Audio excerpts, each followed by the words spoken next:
नमस्कार बंधुरा केमन आछो सबाई आशा करी तोमरा सबाई खूब भालो आछो और आमिओ खूब भालो आछि। এই প্রথম আমি তাও 2-3 মিনিটের ব্লগ ভিডিও নিয়ে আসলাম।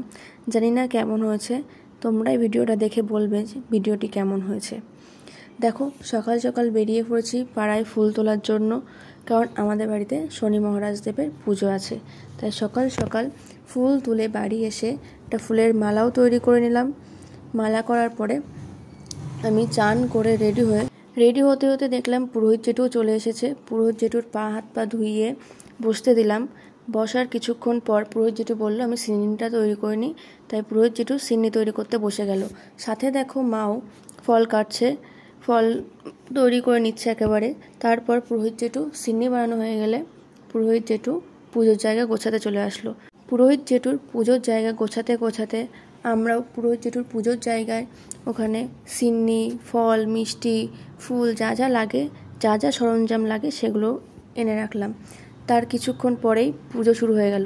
তারপর আমি একটু ভাবলাম ভিডিও করি, তাই একটু ছোট্ট করে ভিডিও করার চেষ্টা করলাম পুজোর সময়টা। তারপর ছোটদিকে বললাম যে একটু ভিডিও করে, তাও একটু ভিডিও করে দিল। তারপর পুজোর শেষের দিকে আমি, মা, বড়দি মিলে অঞ্জলি দিলাম। কারণ আমরাই উপোস ছিলাম, তাই আমরাই অঞ্জলি দিয়েছি। তার অঞ্জলি শেষ হতে না হতে আরতি শুরু হলো। তার মাঝে পুরোহিত জেঠু পাঁচালি পড়ছিল, শনি মহারাজ দেবের যে পাঁচালি, সেটা পাঁচালি পড়ছিল। তারপর পুরোহিত জেঠু আরতি শুরু করলো।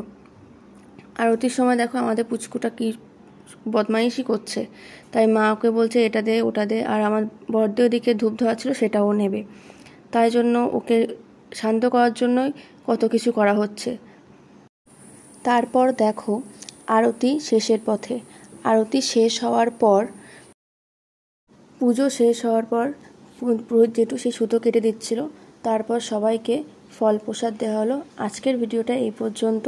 জানি না কেমন হয়েছে, তোমরা সবাই কমেন্ট করে বলো।